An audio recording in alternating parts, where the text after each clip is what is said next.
Hello everyone. Marathi trader तेजस्विनीमध्ये आज आपण सेबी इन्व्हेस्टर सर्टिफिकेशन एक्झामसाठीची पहिली मॉक टेस्ट बघणार आहोत.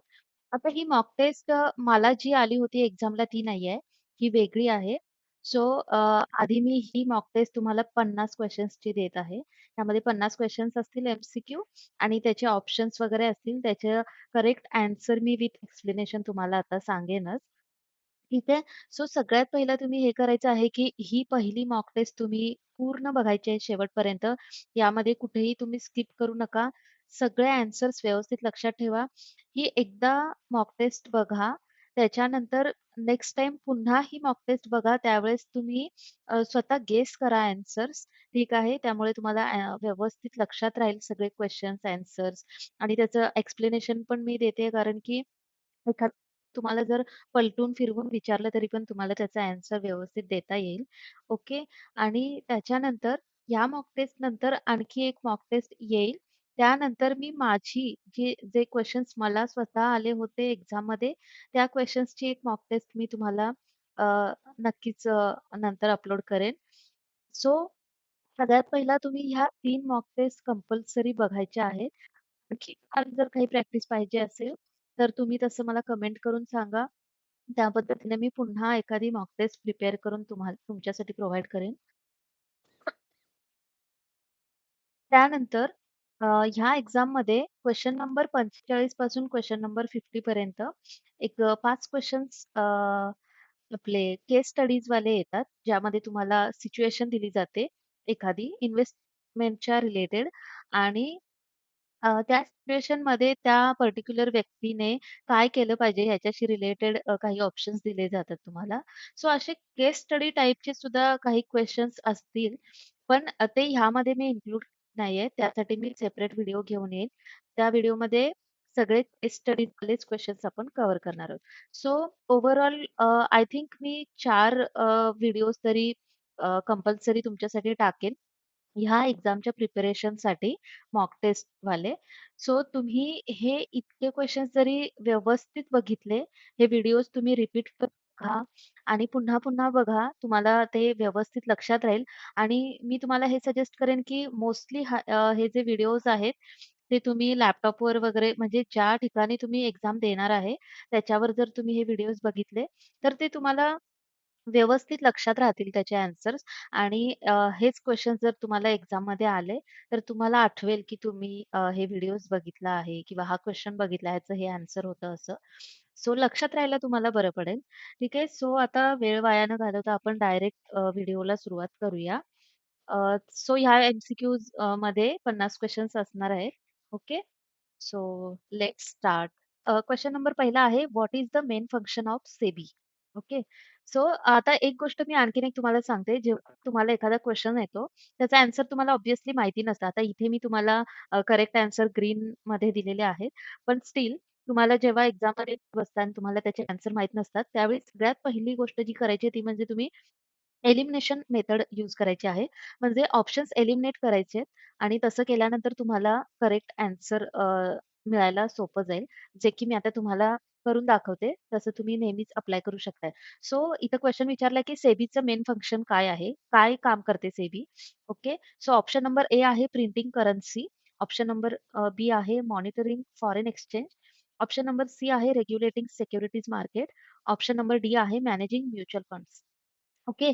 सो आपण ऑप्शन ए पासून बघूया. काही ऑप्शन आपण एलिमिनेट करूया सगळ्यात पहिला. So printing currency.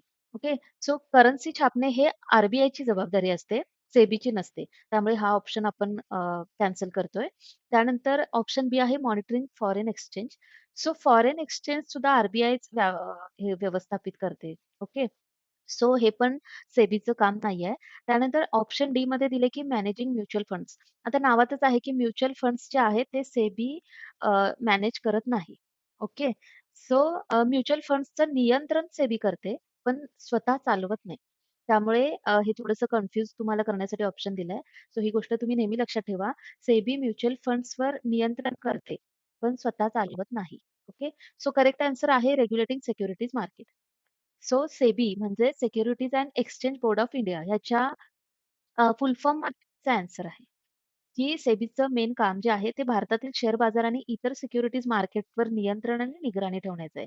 म्हणजेच आणि गुंतवणूकदार जे आहेत, जे इन्व्हेस्टर्स आहेत, त्यांना प्रोटेक्ट करायचं. हे सेबीचं मेन कार्य आहे. Okay. So option C correct answer. त्यानंतर क्वेश्चन नंबर 2 आहे. Which body is responsible for investor grievance redressal? So ह्या क्वेश्चनचा अर्थ आहे की तुम्हाला इन्व्हेस्टरला जर का काही प्रॉब्लेम असेल तर ते कुठे तक्रार करू शकतात. Okay. So option number A आहे आर-बी-आय, ऑप्शन नंबर बी आहे सेबी स्कोअर्स, ऑप्शन नंबर सी आहे IRDAI आणि ऑप्शन नंबर डी आहे AMFI. ओके. सो ह्याचं करेक्ट आन्सर आहे सेबी स्कोअर्स. ठीक आहे. सो स्कोअर्स जे आहे हे एक ऑनलाईन पोर्टल आहे जिथे इन्व्हेस्टर्स त्यांची तक्रार सेबीकडे सादर करू शकतात. ठीक आहे. सो तुम्हाला म्हणजे इन्व्हेस्टर्सना काही प्रॉब्लेम असेल त्यांच्या इन्व्हेस्टमेंटच्या रिलेटेड, तर ते सेबी स्कोर्समध्ये त्यांची तक्रार नोंदवू शकतात. त्यानंतर नंबर 3 आहे the full form of SCORES is. तर option number A SEBI complaint and online registration system. Option number B SEBI circular for online regulations. Option number C securities complaints online redressal system. आणि option number D SEBI commission of online reporting system. जसं की मी आता question number 2 मध्येच तुम्हाला सांगितलं, की जेव्हा तुम्हाला काही तक्रार करायची असते, तेव्हा तुम्ही स्कोअर यूज करू शकता. म्हणजे स्कोअर हे ऑनलाईन पोर्टल आहे. ओके. सो त्यामध्ये क्वेशनमध्येच मगाशी होतं, की ग्रॅव्हियन्स रेड्रेसल. सो इथे जो तुम्हाला ऑप्शन दिसतोय ऑप्शन नंबर सी ह्याच्यामध्ये रेड्रेसल आलेला आहे आणि कंप्लेंट्स पण आले. म्हणजे तुम्ही कंप्लेंट्ससाठी यूज करताय ना. सो एक कॉमन सेन्सने सुद्धा तुम्हाला ह्याचं जर ॲन्सर माहिती जरी नसेल, तरी तुम्हाला अशा प्रकारे गेस करून करेक्ट ॲन्सर देता येतं. सो ह्याचं करेक्ट आन्सर हेच आहे option number C. Okay. Then next question number 4. Deposit depositories in India are SEBI and RBI, NSDL and CDSL, NSE and BSE, IRDA and AMFI. Okay. So ह्याचं correct answer आहे option B NSDL and CDSL. तर भारतामध्ये depository म्हणजेच shares आणि इतर securities electronic स्वरूपात साठवणारी संस्था असते. ठीक आहे. सो त्या ज्या संस्था आहेत त्या भारतामध्ये 2 आहेत. एक म्हणजे NSDL म्हणजेच नॅशनल सिक्युरिटीज डिपॉझिटरी लिमिटेड आणि CDSL म्हणजे सेंट्रल डिपॉझिटरी सर्व्हिस लिमिटेड. याचे लाँग फॉर्म पण तुम्ही लक्षात ठेवा. NSDL आणि CDSLचे बऱ्याच वेळा याचे लाँग फॉर्म सुद्धा तुम्हाला विचारले जातात.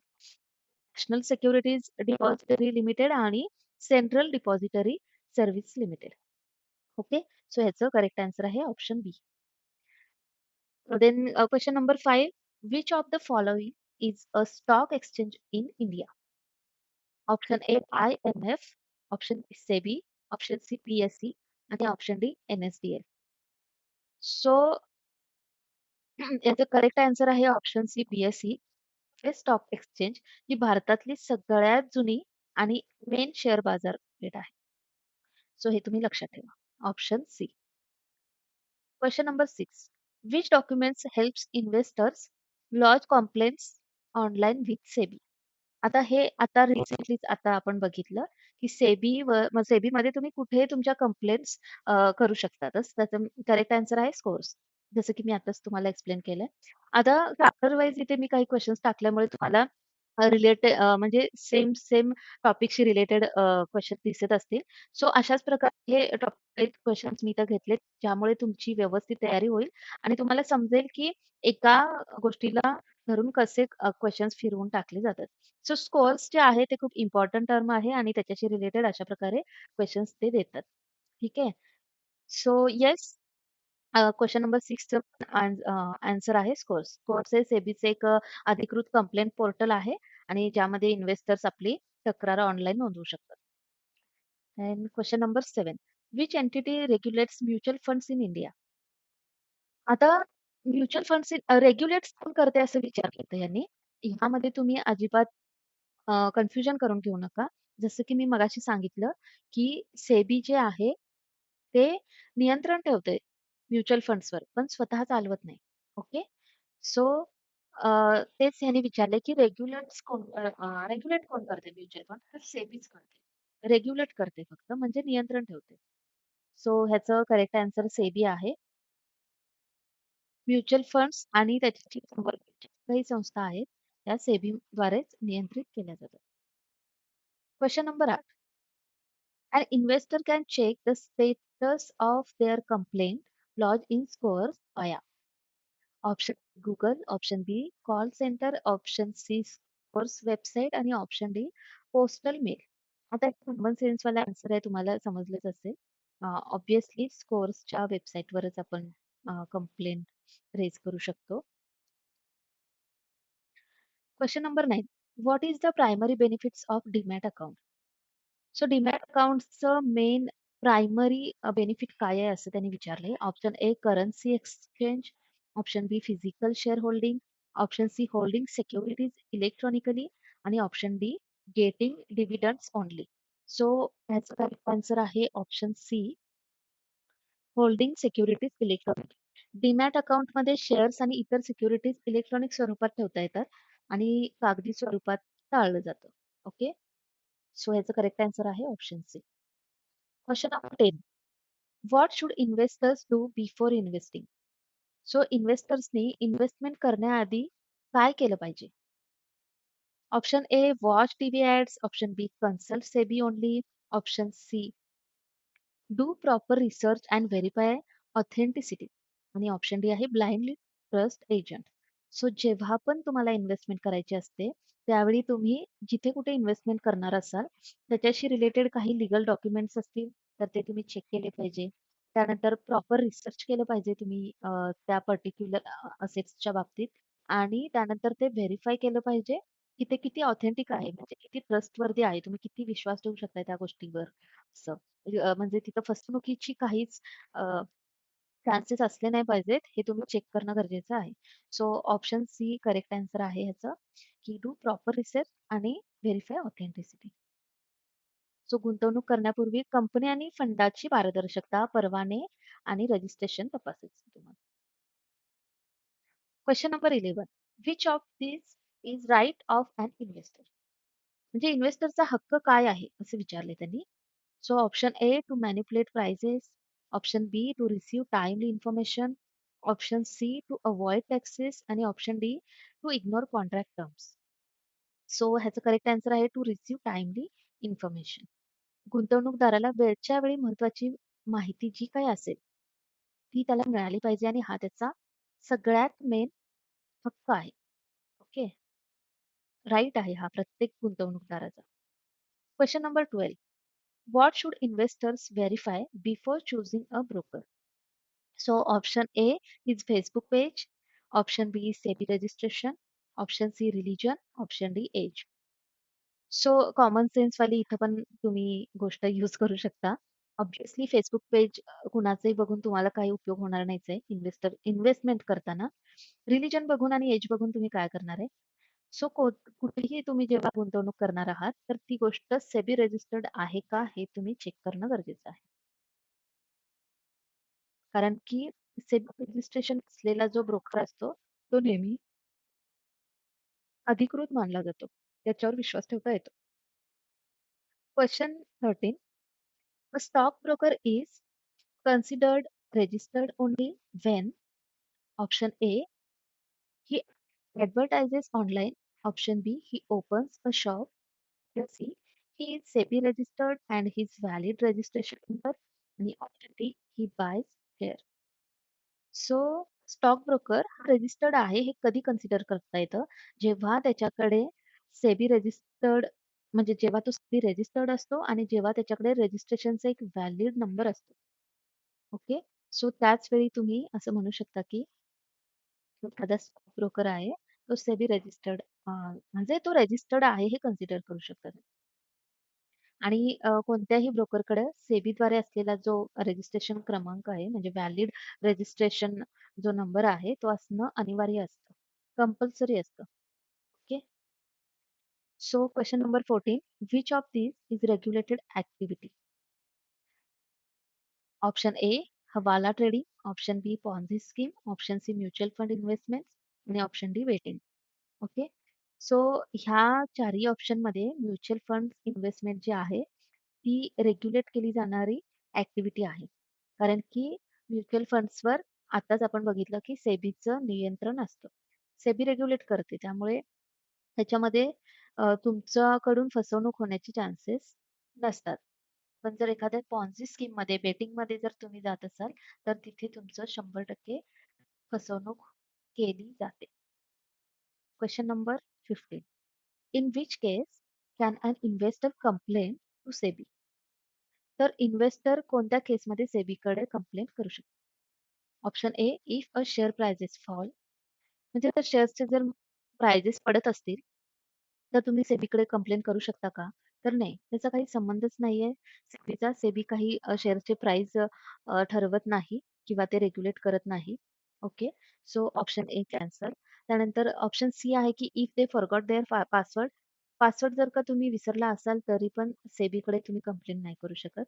If they dislike the platform, याच्याशी काहीच संबंध नाहीये. ऑप्शन बी आहे की इफ देअर ब्रोकर मिसबिहेव किंवा डिले सर्व्हिसेस.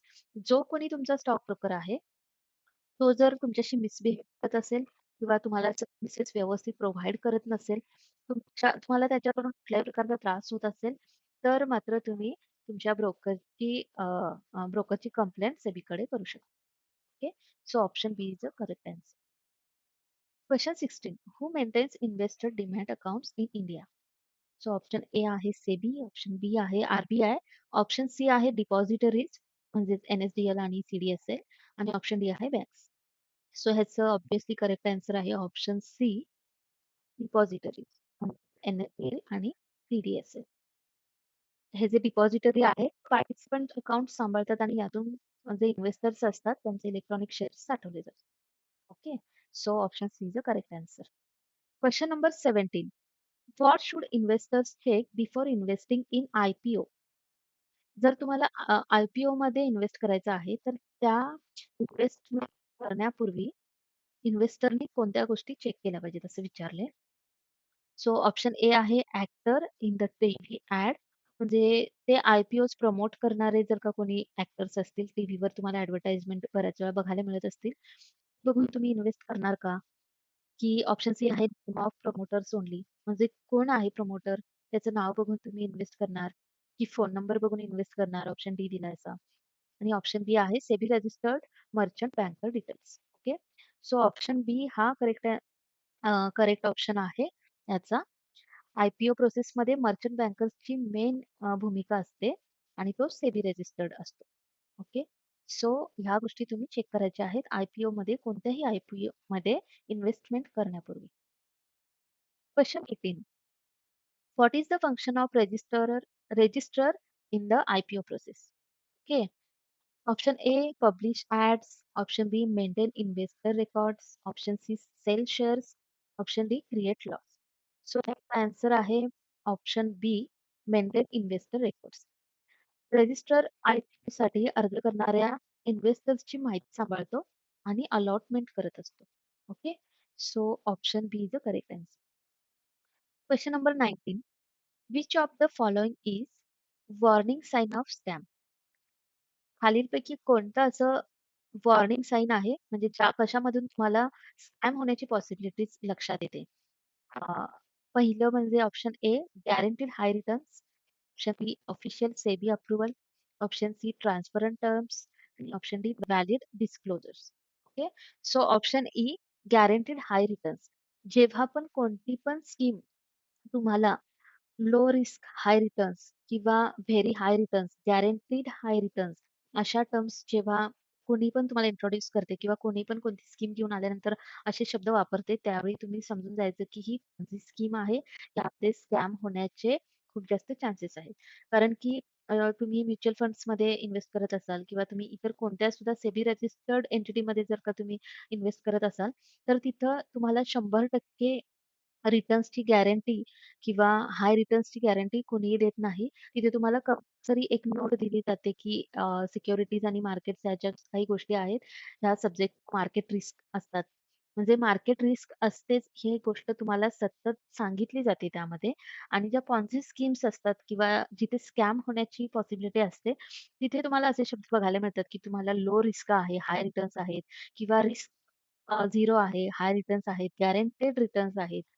असे ज्यावेळी शब्द वापरले जातात, त्यावेळी अशा ठिकाणी अजिबात इन्व्हेस्टमेंट करायची नाही. Okay. So option A correct answer. Question number 20. What is the Ponzi scheme? Ponzi scheme काय आहे?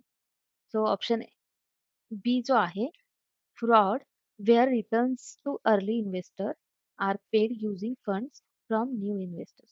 ओके, जे न्यू इन्व्हेस्टर्स असतात त्यांच्यासोबतच अशा टाईपचे बरेच फ्रॉड्स केले जातात. कारण की त्यांना नॉलेज नसतं आणि त्यामुळे त्यांची फसवणूक होण्याची जास्तीत जास्त चान्सेस असतात आणि सगळ्यात मेन म्हणजे लोकांना हाय रिटर्न्स जिथं दिसतात, तिथे लोकं बाकीच्या डॉक्युमेंट्सवाल्या गोष्टी किंवा कोणत्याच गोष्टी चेक करत नाहीत. त्यांचं मेन फोकस फक्त हाय रिटर्न्सवर असतो. पण असं अजिबात करू नका. तुम्ही जमा पुंजी केलेली कसेबसे साठवलेले पैसे असतात, ते तुम्ही जर इन्व्हेस्ट करताय, तर ते पैसे कुठेतरी वाढवावे अशा अर्थाने तुम्ही ते इन्व्हेस्ट करताय. तर ते कोणत्याही स्कीममध्ये किंवा पटकन पैसे वाढावे अशा ह्याच्यामध्ये पडू नका. शॉर्ट फॉर्म यूज करू नका. ओके. कारण की ही फसवणूक आहे. त्यात नव्या गुंतवणूकदारांचे पैसे आधीच्यांना दिले जातात आणि नंतर ते लास्टला ॲट द एंड ते कोलमडते किंवा एखादी अशी जरी स्कीम असेल, की त्या स्कीममध्ये सुरुवातीला तुम्हाला काही म्हणजे पैसे डबल मिळतील, डबल मिळतील असे काही प्रॉमिसेस केले जातात. पहिले 1-2 महिने कदाचित त्यांनी तुमच्या ज्या छोट्या-छोट्या अमाउंट्स असतात त्या डबल करूनही देतात. ॲट द एंड ते तुम्हाला अ, मोठ्या अमाउंटमध्ये पैसे इन्व्हेस्ट करायला लावतात आणि त्यानंतर ती जी काही कंपनी असते किंवा जे काही पॉलिसी स्कीम असते ती फरारच होऊन जाते. तुम्ही त्याच्याबद्दल कुठेच तक्रार करू शकत नाही ना त्या लोकांना कुठे शोधू शकता. सो असं जरी होत असेल तरी अशा ठिकाणी सुद्धा तुम्ही सावधगिरी बाळगायचं आहे. ओके. सो क्वेशन नंबर 20चं करेक्ट आन्सर आहे बी. त्यानंतर question number 21. What is SEBI's full form? सेबीचं फुल फॉर्म काय आहे? Securities and exchange board of India. आता हे तुम्ही लक्षातच ठेवायचं आहे. ओके. त्यानंतर question number 22. The grievance portal by SEBI is. जसं की आपण मगासपासून बघतोय स्कोअर्स. ओके. सो तुम्हाला तक्रार नोंदवण्यासाठीचं कोणतं पोर्टल आहे सेबीचं? तर स्कोअर्स आहे. ठीक आहे. Question number 23. What does a KYC process involve? KYC प्रोसेसमध्ये काय होतं हे तुम्हाला ऑब्व्हियसली माहिती असेल कारण की तुम्ही बँकमध्ये जाता, कुठेही तुमचे फायनान्शियल व्यवहार करायला जाणार असता, तिथं ऑब्व्हियसली केवायसी केली जाते. सो केवायसी म्हणजे काय असतं? सबमिटिंग आयडेंटिटी आणि ॲड्रेस प्रूफ. जर का कोणत्याही कारणाने जर का त्या फायनान्शियल रिलेटेड लोकांना तुम्हाला शोधायचं असेल, तर त्यासाठी त्यांच्याकडे ॲड्रेस प्रूफ आणि तुमची आयडेंटिटी असणं गरजेचं आहे. आणि त्यासाठी केवायसी केली जाते आणि कोणत्याही प्रकारची फसवणूक होऊ नये यासाठी केवायसी केली जाते. ओके. सो तुमची ओळख आणि पत्ता व्हेरिफाय करण्यासाठी म्हणजेच सबमिटिंग आयडेंटिटी आणि ॲड्रेस प्रूफ हे त्याचं करेक्ट आन्सर आहे. Pan is mandatory for. Pan कशासाठी मॅन्डेटरी आहे? इन्व्हेस्टिंग इन म्युच्युअल फंड्स आणि स्टॉक्स. जेव्हा पण तुम्हाला स्टॉक्समध्ये किंवा म्युच्युअल फंड्समध्ये इन्व्हेस्टमेंट करायची असते, पॅन कार्ड हे कंपल्सरी असतं. सो करेक्ट आन्सर आहे option C. Question number 25. What is the role of AMFI? AMFI म्हणजे काय? Association of mutual funds in India असा त्याचा लाँग फॉर्म आहे. सो त्याच्या लाँग फॉर्ममध्येच दिलंय, की म्युच्युअल फंड्स साठी काम करणारी ही संस्था आहे. Regulating mutual funds. AMFI. So correct answer option C regulating mutual funds. Question number 26. What is the first step to launch a complaint with SEBI? Register on SCORES. हे मगापासून बघतोय म्हणजे तुम्ही मगापासून बघत असाल आपण क्वेशन नंबर 26 पर्यंत आलोय आणि स्कोअर्सच्या रिलेटेड क्वेश्चन्स आलेत तुम्ही बघा आणि कशा प्रकारे ते फिरवून विचारले जातात हे लक्षात ठेवा तुम्ही आणि यासाठीच हे सगळ्यात क्वेश्चन्स मी टॉपिक वाईज काढलेले आहेत. त्यामुळे तुम्हाला बरं पडेल. आता स्कोअर्सच्या रिलेटेड अशा प्रकारे भरपूर क्वेशन्स असतात, म्हणजे वेगवेगळ्या प्रकारे ते विचारले जाऊ शकतात. सो हा जो टॉपिक आहे स्कोअर्सच्या रिलेटेड म्हणजे ही जी कॉन्सेप्ट आहे ती खूप इम्पॉर्टंट आहे. ओके.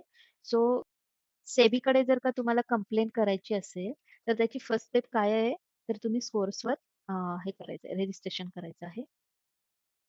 स्कोअर्सवर सगळ्यात पहिल्यांदा रजिस्ट्रेशन करणं गरजेचं आहे. त्यानंतरच तुम्ही तुमची कंप्लेंट करू शकता. Question number 26. An investment with no SEBI registration is likely to be option A safe, option B legal, option C unregulated and risky आणि ऑप्शन डी लिस्टेड. सो जर सेबी रजिस्ट्रेशन केलं नसेल आणि अशा ठिकाणी जर का तुम्ही इन्व्हेस्टमेंट करत असाल तर ती गोष्ट अनरेग्युलेटेड आणि रिस्की आहे. आणि त्यामुळेच म्हटलं जातं की सेबी रेग्युलेटेड ठिकाणीच तुम्ही गुंतवणूक करणं गरजेचं आहे. Question number 28. Which is the safe sign of genuine investment? Genuine इन्व्हेस्टमेंटचं सेफ साइन काय आहे? म्हणजे अशी कोणती गोष्ट आहे जिथे तुम्ही इन्व्हेस्टमेंट करताना तुम्हाला टेन्शन घेण्याची गरज नाही? तर जर सेबी रजिस्टर्ड इंटरमेडिएटरी असेल, तर कोणती पण गोष्ट सेबी रजिस्टर्ड असेल, तर तिथे तुम्हाला टेन्शन घेण्याची गरज नाही. तिथे तुमची कोणत्याही प्रकारे फसवणूक होऊ शकत नाही. ओके. सो हीच गोष्ट तुम्ही नेहमी लक्षात ठेवायची आहे. कुठे पण इन्व्हेस्टमेंट करताना ते सेबी रजिस्टर्ड आहे की नाही हे चेक करायचं. Question number 29. What is the job of stock exchange? Stock एक्सचेंजचा जॉब काय आहे? Option A print notes, option B facilitate trading of securities, option C give loans आणि option D fund investors. Correct answer obviously B आहे, facilitate trading of securities. Stock exchange म्हणजे एक अशी व्यवस्था आहे जिथे शेअर्स, बॉन्ड्स यांसारखे खरेदी विक्रीचे व्यवहार होतात. Question number 30. CDSL and NSDL are examples of. मगाशीच आपण बघितले सीडीएसएल आणि एनएसडीएल काय आहे? डिपॉझिटरी आहे, जे की शेअर्स जे असतात ते इलेक्ट्रॉनिक स्वरूपात ठेवतात त्यांच्याकडे. सो करेक्ट आन्सर आहे depository. Question number 31. What should investors do if they receive no reply from the intermediary? So त्यांना जर इंटरमिडिएटरी कडून एखाद्या इन्व्हेस्टर्सना रिप्लाय येत नसेल तर त्यांनी काय केलं पाहिजे? ओके. सो याचा करेक्ट आन्सर आहे option A, escalate and the complaint on scores. So जर मध्यस्थांकडून तुम्हाला उत्तर मिळत नसेल कोणत्याही प्रकारे तर गुंतवणूकदार स्कोर्स पोर्टलवर तक्रार करू शकतात. मध्यस्थ म्हणजे कोण? ब्रोकर्स कडून जर का तुम्हाला एखाद्या गोष्टीबद्दल आन्सर मिळत नसेल किंवा तुम्हाला काही प्रॉब्लेम्स येत असतील आणि त्यांच्याकडून ते प्रॉब्लेम सॉल्व्ह केले जात नसतील तर तुम्ही स्कोर्स वरती कंप्लेंट करू शकता. Question number 32. Mutual funds are regulated by SEBI, right? Mutual funds regulated by SEBI.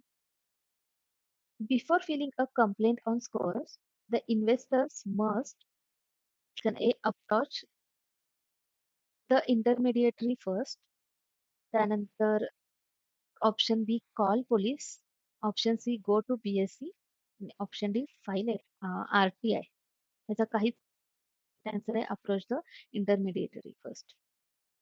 So सेबीचे तक्रार करण्यापूर्वी तुम्ही आधी कंपनी किंवा ब्रोकर सोबत संपर्क करायचा आहे आणि त्यानंतर तुम्ही तुमची जी काही तक्रार आहे ती करू शकता. Question number 34. What does the RTA do in mutual fund industry? So mutual fund इंडस्ट्रीमध्ये RTA काय करतं? Option A manage risk, option B keep transactions record and update investor data, option C sell insurance, option D provide training. So ह्याचं correct answer आहे B keep transaction record and update investor data. Registered आणि transfer agent म्हणजेच RTA mutual fund व्यवहारांचं आणि इन्व्हेस्टर्सच्या डिटेल्सची नोंद ठेवत असतात. Question number 35. Which is a risk free investment? Risk free investment काय आहे? Obviously government securities. गव्हर्नमेंटच्या ज्या सिक्युरिटीज आहेत त्या रिस्क फ्री इन्व्हेस्टमेंट आहे, कारण पेनी स्टॉक्स जे असतात ते कधीही झिरो होऊ शकतात, बंद होऊ शकतात. पेनी स्टॉक्समध्ये कधीही इन्व्हेस्ट करू नका. बऱ्याच लोकांना असं वाटतं की पेनी स्टॉक्सच्या प्राइजेस खूप कमी असतात. सो एखादा ट्रस्टेड आणि जास्त प्राइस असलेला एकच स्टॉक घेण्यापेक्षा मी खूप कमी किमतीचे खूप सारे पेनी स्टॉक्स घेईन आणि त्यामध्ये मला चांगलं बेनिफिट होईल. तर असं होत नसतं. पेनी स्टॉक्स हे कधीही रिस्की असतात. त्यामुळे पेनी स्टॉक्समध्ये इन्व्हेस्टमेंट शक्यतो कधीच करू नका. अशा स्टॉक्समध्ये इन्व्हेस्ट करा ज्या स्टॉक्समध्ये व्हॉलॅटिलिटी जास्त असते आणि जे तुम्हाला डे टू डे लाईफमध्ये सतत कानावर पडतात. जसं की मी फॉर एक्झाम्पल सांगते तुम्हाला. हे स्टॉक्स मी तुम्हाला रिकमेंड करत नाहीये. जस्ट एक्झाम्पल म्हणून सांगते. जर तुम्हाला पेंट करायचं असेल, घराला पेंटिंग करायची आहे, कुठे पण पेंटिंग करायची तर तुम्हाला एशियन पेंट आठवतो पटकन. सिमेंटच्या रिलेटेड तुम्ही जर एखादं काम असेल, तर तुम्हाला पटकन आठवतं की अंबुजा सिमेंट किंवा दुसरे आणखी कोणते सिमेंट्स असतील. ह्या कंपनीज तुम्हाला पटकन डोक्यात येतात. राइट? सो रिलायन्स आहे, बँक असेल तर एच-डी-एफ-सी बँक, एस-बी-आय बँक ह्या खूप चालणाऱ्या बँक आहेत. ठीक आहे. भलेही यांचे स्टॉक्स थोडे आता महाग झालेत, पण कधी पण इन्व्हेस्टमेंट करताना ह्या ज्या जास्त व्हॉलॅटिलिटी असलेले जे स्टॉक्स असतात, रेल्वे च्या रिलेटेड म्हणा किंवा कोणती पण गोष्ट तुम्हाला करत असताना सगळ्यात पहिल्यांदा सतत कानावर पडणारे जे स्टॉक्स असतात, कधी पण जास्त ट्रस्टेड आपण म्हणू शकतो. त्यामुळे मोस्टली तुम्ही अशा ठिकाणी तर स्टीलशी रिलेटेड तुम्हाला काय करायचं तर टाटा स्टील नेहमी आपल्या डोक्यात येतं. म्हणजे पटकन तुम्हाला सुचतं, की जे नाव सुचतं तुम्हाला. मी हे स्टॉक्स अजिबात रिकमेंड करत नाहीये. जस्ट एक्झाम्पल सांगते तुम्हाला. पेनी स्टॉक्समध्ये शक्यतो कधीच इन्व्हेस्ट करायचं नाही. इन्व्हेस्टमेंट करण्याआधी त्याचं फंडामेंटल एनालिसिस करायचं कोणत्याही स्टॉक्सचं आणि असे पाहायचे ज्या स्टॉक्सची व्हॉलॅटिलिटी चांगली आहे. ते स्टॉक्स तुम्हाला चांगले रिटर्न्स देतात. भलेही त्यांची प्राइस थोडी जास्त असू शकते, पण ते ॲट द एंड चांगले रन करतात. एक लाँग टर्ममध्ये तुम्हाला ते चांगले बेनिफिट्स देऊन जातात. ओके. आणि क्रिप्टो ही कधीच रिस्क फ्री इन्व्हेस्टमेंट अजिबात नाहीये. ऑब्व्हियसली क्रिप्टोमध्ये म्हणजे गेल्या काही वर्षांमध्ये क्रिप्टोमध्ये जर का तुम्ही बिटकॉइनमध्ये वगैरे इन्व्हेस्टमेंट केली असती, तर आता त्याची प्राइस कुठच्या कुठे गेली आहे. पण ह्याच्यामध्ये ऑब्व्हियसली रिस्क असते आणि क्रिप्टोमध्ये जर का तुम्हाला करायचं असेल इन्व्हेस्टमेंट, तर ती तुम्ही अशी अमाउंट क्रिप्टोमध्ये इन्व्हेस्ट करा, जसं की तुमचं पार्टी फंड आहे. म्हणजे की असा फंड जो गेला तरी पण तुम्हाला त्याचं रिग्रेट होणार नाही. जसं की आता ₹1000 समजा माझ्याकडे आहे. आज माझा बर्थडे आहे आणि मी असं बसल्या ठिकाणी आज मी पार्टी केली असती आणि सहज ₹1000 मी खर्च केलेच असते. ओके. सो अशी जी अमाउंट आहे जी भलेही तुमची डुबली, तरी पण तुम्हाला त्याचा रिग्रेट होणार नाही आणि तुम्हाला असं वाटणार नाही, की हे पैसे माझे डुबले. तुम्ही म्हणजे जरी ती अमाउंट गेली, तरी पण तुम्ही हा विचार कराल, की जाऊ दे ठीक आहे, मी ही पार्टी केली समजीन आणि ठीक आहे गेलं. पण जर त्याच्यामध्ये रिटर्न आलेच, तर ते खूप चांगले येऊ शकतात. सो अशा प्रकारचा जो काही तुमचा फंड असतो, पार्टी फंड, तो तुम्ही क्रिप्टोमध्ये इन्व्हेस्ट करू शकता. म्हणजे की बिटकॉइनमध्ये वगैरे सुद्धा छोटे-छोटे एस-आय-पी टाइप करू शकता म्हणजे करू शकता तुम्ही. सो असे फंडच तुम्ही कधी पण क्रिप्टोमध्ये इन्व्हेस्ट करा. जे गेले तरी तुम्हाला त्याचं रिग्रेट होणार नाही. ओके. आणि रिअल इस्टेट. रिअल इस्टेटमध्ये सुद्धा ऑब्व्हियसली रिस्क असते. लाँग टर्ममध्ये जर म्हणाल, जर का तुमच्याकडे खूप जास्त पैसा आहे, ऑलरेडी आहे, की आता माझ्याकडे पैसा, माझे सगळे खर्च, एमर्जन्सी फंड किंवा बाकीच्या गोष्टी सगळ्या, माझं घर, हप्ते सगळ्या गोष्टी मॅनेज करून माझ्याकडं एक सर्टन एवढी-एवढी अमाउंट आहे आणि मला ती लाँग टर्मसाठी इन्व्हेस्ट करायची आहे, तर obviously real estate is a best option. ठीक आहे. कारण की रिअल इस्टेटमध्ये तुम्हाला नेहमीच एक चांगले रिटर्न्स भेटतात. पण ते लाँग टर्ममध्ये आहे. लिक्विडिटी त्याला नसते. असं नाही की आज मला काहीतरी प्रॉब्लेम आला आणि मला पैशांची आता गरज आहे आणि माझ्याकडे काहीतरी आहे प्रॉपर्टी आणि मी पटकन विकली आणि मला पैसा लगेच उभा करता आला, असं होत नाही. त्यामुळे रिअल इस्टेट जे आहे, ते नेहमीच लाँग टर्ममध्ये तुम्हाला फायदा देतं. पण त्याला लिक्विडिटी नसते रिअल इस्टेटमध्ये. म्हणजे लिक्विडिटी म्हणजे काय? जेव्हा तुम्हाला गरज पडली आणि पटकन तुम्ही ते विकलं आणि तुम्हाला पैसा मिळाला. म्हणजे ते पटकन तुम्ही त्याच्या बदल्यात पैसा उभा केला असं होत नाही. रिअल इस्टेट लाँग टर्ममध्ये मात्र तुम्हाला खूप चांगले रिटर्न्स देतं आणि एक चांगला बेस्ट ऑप्शन आहे रिअल इस्टेट. जर का तुमच्याकडे असा पैसा असेलच खूप जास्त, तर ऑब्व्हियसली तुम्ही रिअल इस्टेटमध्ये जायला काहीच हरकत नाही. पण रिस्क तर सगळीकडे आहे. ओके. कारण की समजा आता विषय निघाला म्हणून इथे मी तुम्हाला एक्सप्लेन करतेय. समजा तुमच्याकडं खूप जास्त अमाउंट आहे. ओके. म्हणजे समजा तुम्ही एक 1 बी-एच-के घेऊ शकता एवढी तुमच्याकडे अमाउंट आहे. म्हणजे तुमची तेवढी कपॅसिटी आहे, की मला आता 1 बी-एच-के घेण्याची अमाउंट इन्व्हेस्ट करायची आहे. 1 बी-एच-केमध्ये इन्व्हेस्ट करायचं आहे आणि एकाच साइडला समजा एखादं दुकान आहे. ओके. मी जस्ट एक्झाम्पल सांगते तुम्हाला आणि त्याच प्रॉपर्टीच्या जवळ जर का समजा एखादं शॉप आहे, ते पण विकायला काढले. आता एखादं शॉप आणि रिअल काय ते आपलं 1 बीएचके तर दोघांची प्राइस ऑलमोस्ट सेम असते. ओके. जेव्हा तुम्ही विकत घ्यायला जाता अ, आणि त्याच्यामध्ये समजा तुम्हाला इन्व्हेस्ट करायचंय. तुम्हाला गरज नाहीये आता पटकन कुठल्या गोष्टींची, की तुमचं तुमचं आता स्वतःचं घर आहे आणि तुम्ही एक्स्ट्रा इन्व्हेस्ट करताय. ओके. सो मी तुम्हाला हे सजेस्ट करेन, की एखाद्या 1 बीएचके जर का तुम्ही घेतला आणि समजा तुम्ही जर विचार करत असाल, की मी भविष्यात ते रेंटवर देईन म्हणून. तर 1 बीएचकेमध्ये जरी तुम्ही इन्व्हेस्ट केलं, तरी तुम्ही मेट्रो सिटीमध्ये जरी राहत असला, तरी तुम्हाला जास्तीत जास्त 10,000 ते 15,000 तुम्हाला रेंट येणार आहे 1 बीएचकेचा. ओके. पण तेच जर का त्याच्या 1 बीएचकेच्या बदल्यात तुम्ही जर का एखादं शॉप घेत असाल, म्हणजे एखादं दुकान आहे, जे रोड टच आहे किंवा त्याच्या आसपास म्हणजे एखादं गर्दीचं ठिकाण आहे. अशा ठिकाणी जर का तुम्ही किंवा भविष्यात चान्सेस आहेत, की त्या ठिकाणी खूप जास्त गर्दी असणार आहे, खूप जास्त म्हणजे पॉलिश असणार आहे, हे असं अशा टाईपचं काही असणार आहे.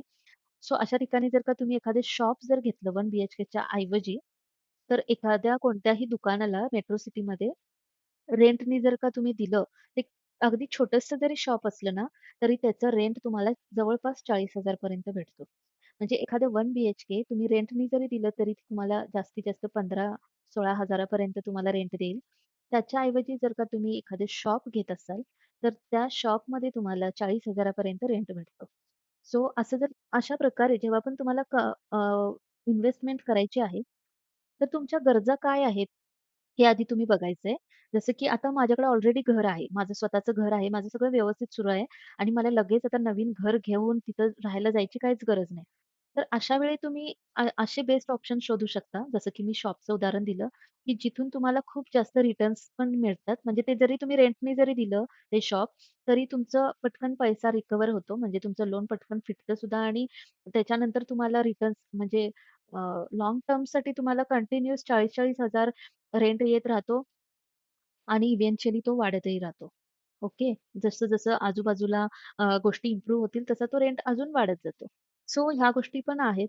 सो तुम्ही जेव्हा पण गुंतवणूक करताय त्यावेळेस तुमच्या मेन गरजा काय आहेत? आणि किती लाँग टर्मसाठी तुम्ही विचार करताय ह्या गोष्टी सगळ्या कॅल्क्युलेट करा आणि मग तुम्ही ठरवा की तुमच्याकडे किती अमाउंट आहे आणि ती तुम्ही कुठे आणि कशी इन्व्हेस्ट केली पाहिजे. ओके. सो हे एक एक्झाम्पल होतं. पण अशा प्रकारे बऱ्याच गोष्टी असतात इन्व्हेस्टमेंट करताना त्या गोष्टी तुम्ही लक्षात घेणं खूप गरजेचं आहे. ओके. सो येस त्यानंतर आता आपण पुढच्या क्वेशन्सला जाऊया. Question number 36 what is the primary function of SEBI? Regulate capital market आणि प्रोटेक्ट इन्व्हेस्टर. इन्व्हेस्टर्सला प्रोटेक्ट करायचं आणि मार्केट रेग्युलेट करायचं हे सेबीचं काम. ओके.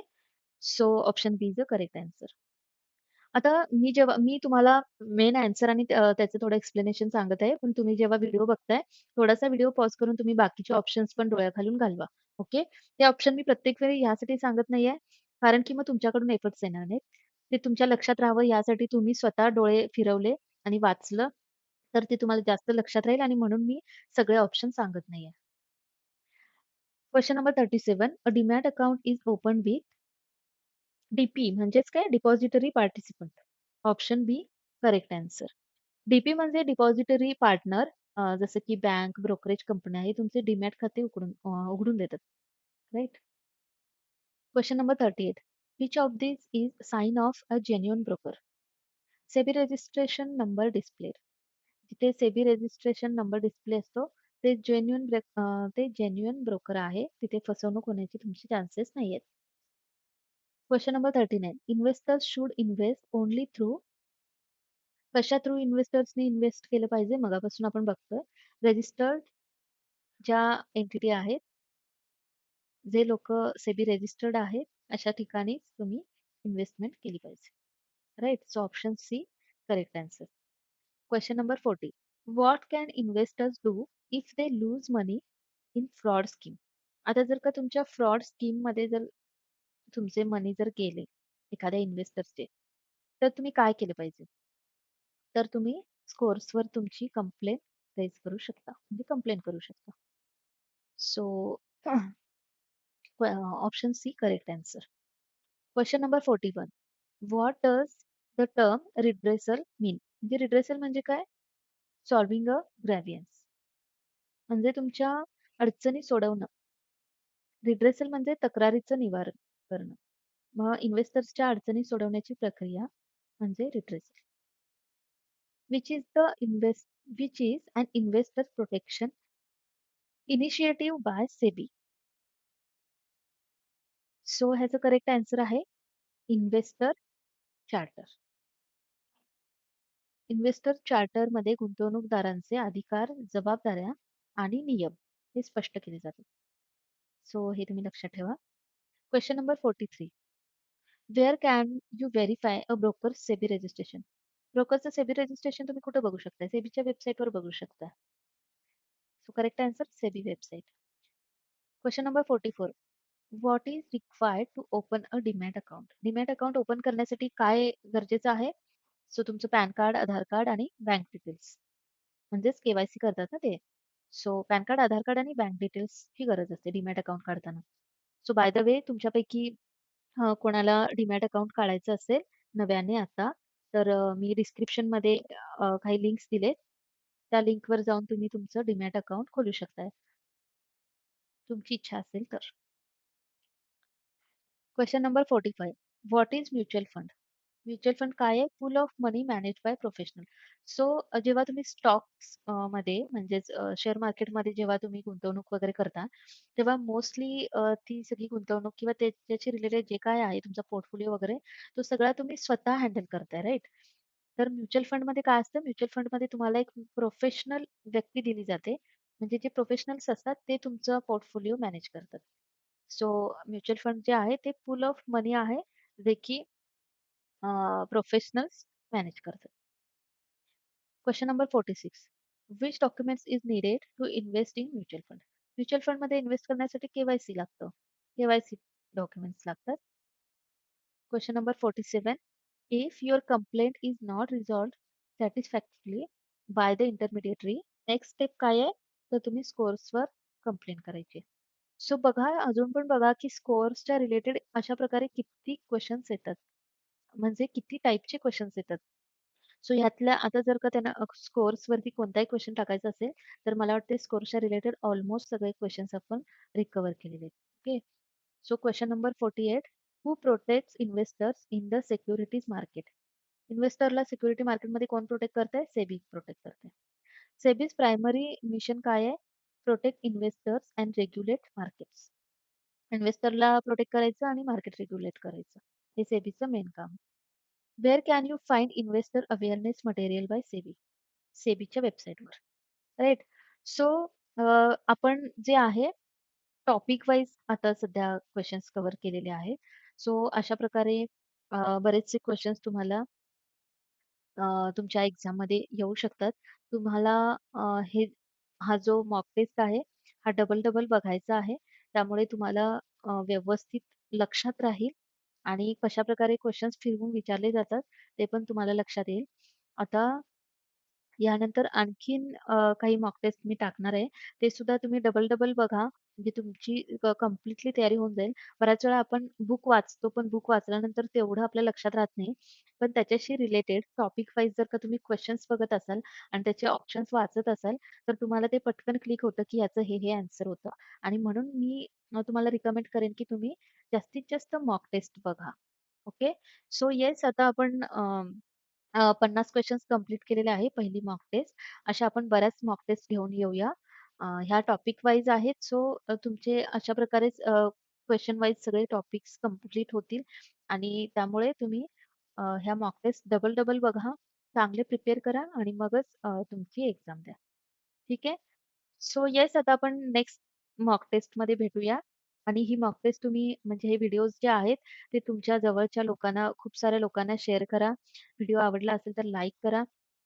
आणि बऱ्याच जणांना ही एक्झाम द्यायची असते, पण त्याच्याशी रिलेटेड माहिती नाहीये. सो ह्याच्या आधी जो मी व्हिडिओ टाकलाय, तो व्हिडिओ सुद्धा तुम्ही सर्वांना शेअर करा. म्हणजे त्यांना एक प्रॉपर नॉलेज भेटेल आणि मग मॉक टेस्ट सुद्धा तुम्ही शेअर करू शकता. ठीक आहे. सो चला पुढच्या मॉक टेस्टमध्ये भेटूया. Bye bye.